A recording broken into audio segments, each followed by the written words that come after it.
तो गाइस कैसे हैं आप सब लोग। मिस बैंडिट के एपिसोड 03 के साथ हाजिर हो। तो लास्ट एपिसोड के एंड पे हमने देखा था मिस बैंडिट को गलती से किस हो जाती है, जिसकी वजह से वो हमारे यंग मास्टर से कहती है कि तुमने मुझे किस कर दिया, अब मैं तुम्हारे बेबी के साथ प्रेग्नेंट हूँ, अब तुम्हें मुझसे शादी करना पड़ेगी, तुम्हें इस बेबी की रिस्पॉन्सिबिलिटी उठानी होगी। बस सुनने के बाद यंग मास्टर से कहता है कि ठीक है, तुम्हें परेशान होने की जरूरत नहीं है, मैं हम दोनों के बेबी का पूरे से ख्याल रखूंगा और तुम्हारी सारी रिस्पॉन्सिबिलिटी भी उठाऊंगा। वहाँ से हमारी मिस बैंडिट बहुत ज्यादा हैरान होती है और कहती है ये क्या, ये यंग मास्टर तो वाकई में बहुत ज्यादा भोला है। इसके साथ ही पीछे से टाइजियान चलाकर उसे कहता है कि यंग मास्टर ये लड़की तुम्हें बेवकूफ बनाने की कोशिश कर रही है, प्लीज इसकी बात में मत फंसना। युई गैंग उसको पीटना शुरू कर देता है और उसके मुंह के अंदर रुई ठूंस रहा था और कहता है कि तुम अपनी बकवास बंद करो, क्या तुम्हें दिखाई नहीं दे रहा वहाँ पर कितना अच्छा शो चल रहा है और तुम यहाँ पर सारे के सारे शो को खराब कर रहे हो। यंग मास्टर टाइजियान की बात सुनने के बाद हमारी मिस बैंडिट को पीछे की तरफ धक्का देता है और कहता है कि तुम एक बैंडिट कहेगी, तुम एक लुटेरी कहेगी, तुम्हारी हिम्मत कैसे हुई यहाँ पर मुझे बेवकूफ बनाने की। मिस बैंडिट उसके सामने अभी भी नौटंकी करते हुए कहती है ये क्या, तुमने तो कहा था कि तुम मेरी रिस्पॉन्सिबिलिटी उठाओगी, मेरी और इस बच्चे की, लेकिन तुमने यहाँ पर अभी मुझे छोड़ दिया।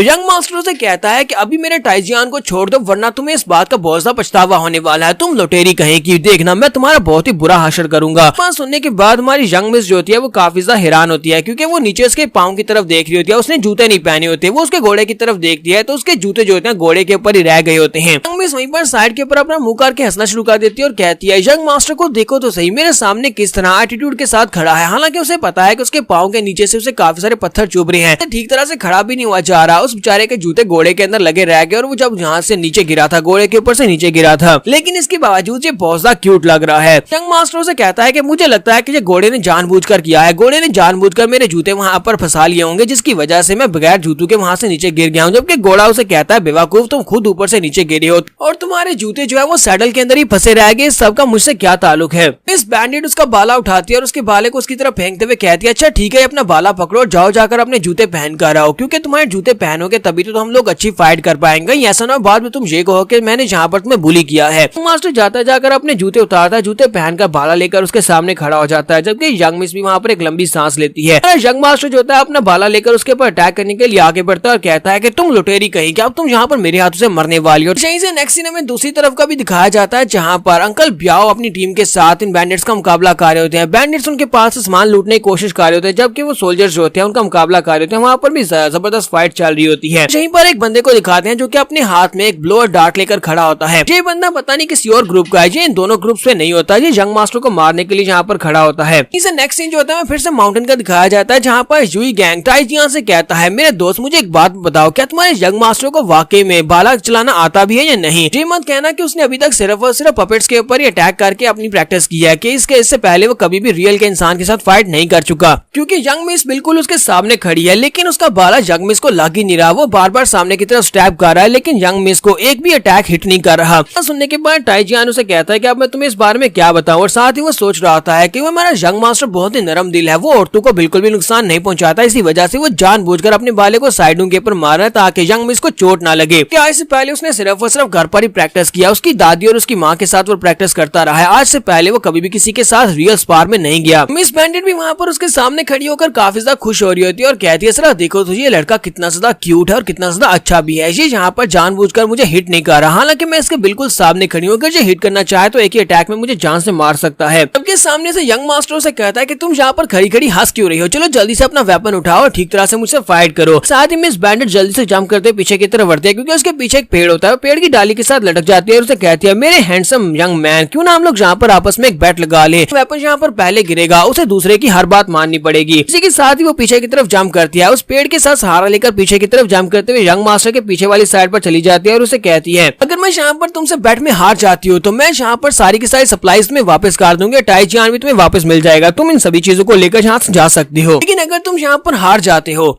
तो फिर तुम्हें मेरे साथ हमारे गांव में आना होगा और मेरा हस्बैंड बनना होगा। और साथ ही वो अपने बाले के साथ उसे पेड़ के साथ लगा लेती है। ये बात सुनने के बाद यंग मास्टर जो होता है वो बहुत ज्यादा शर्माना शुरू कर देता है। जैसे वो हस्बैंड की बात सुनता है वो बहुत ज्यादा शर्माना शुरू कर देता है, साथ ही अपने वेपन को फेंक देता है और उसे कहता है क्या तुम मेरे साथ मजाक कर रही हो, यहाँ पर कोई मजाक चल रहा है, मैं यंग मास्टर हूँ टाई हाउस का, मैं टाई फैमिली का यंग मास्टर हूँ, मैं तुम्हारे जैसी एक लुटेरी का हस्बैंड कैसे बन सकता हूँ, क्या तुम्हें लगता है कि मैं किसी लुटेरी का हस्बैंड बनूंगा। बाला जैसे ग्राउंड के ऊपर गिरता है यंग मिस उसे कहती है ये देखो तुमने तो अपना बाला फेंक दिया, यही तो शर्त थी, तुम हार गए हो। चलो ठीक है, अब जल्दी से हम दोनों शादी कर लेते हैं और हम दोनों हस्बैंड एंड वाइफ बन जाएंगे। यंग मास्टर और भी ज्यादा शर्माना शुरू कर देता है और उसे कहता है कि ये क्या बकवास हो रही है। नहीं, मैं बहुत ज्यादा नर्वस हो गया था, इसी वजह से मेरे हाथ से वेपन छूट गया, और वैसे भी मैं किसी भी बैंडिट्स का दामाद बिल्कुल नहीं बनने वाला। जुई गैंग उसे कहता है, टाइजियान मुझे लगता है कि तुम्हारे यंग मास्टर को यहाँ पर और बहुत ज्यादा काम करने की जरूरत है अपने ऊपर। ये बहुत ज्यादा नर्वस हो गया और ये बातों को घुमा फिरा रहा है। जबकि टाइजियान वहाँ पर सोच रहा था कि हमें तो इन सब बातों की पहले से आदत है, जब ये नर्वस हो जाता है तब इसे कुछ भी समझ नहीं आ रही होती।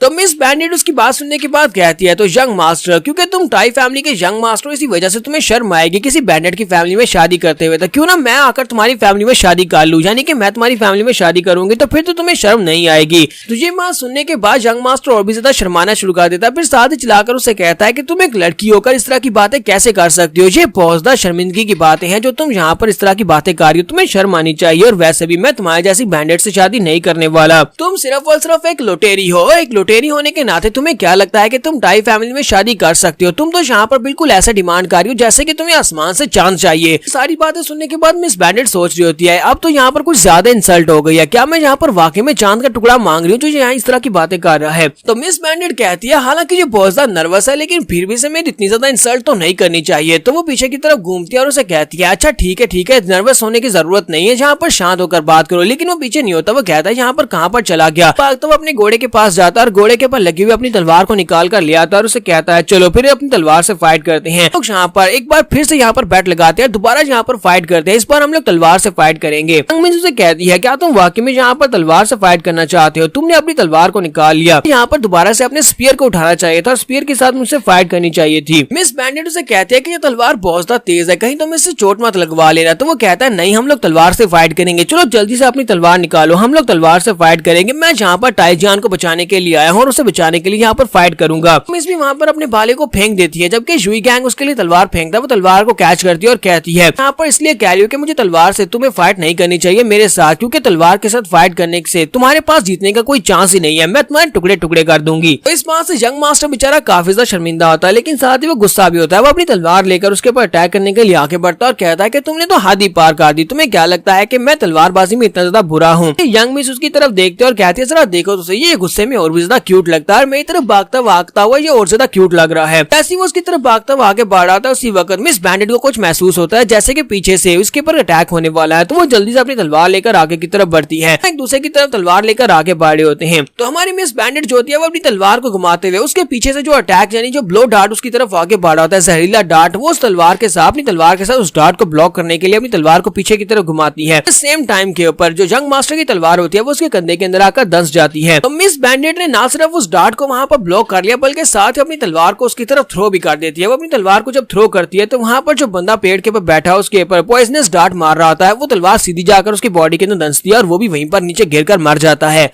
लेकिन इतनी देर में यंग मास्टर की तलवार जो होती है वो मिस बैंडिट के कंधे के अंदर दंस चुकी होती है और यंग मास्टर बहुत ज्यादा हैरान होता है और उसे कहता है, तुमने ऐसा क्यों किया, तुमने डॉज क्यों नहीं किया, हालांकि तुम आसानी के साथ मेरे अटैक को डॉज कर सकती थी। तो यहाँ पर हम लोग अपनी एपिसोड 03 का एंड करेंगे। एपिसोड की एक्सप्लेनेशन अच्छी लगी हो तो कमेंट करके जरूर बताइएगा। चैनल को सब्सक्राइब कर दे, वीडियो को लाइक और शेयर कर दे। शुक्रिया।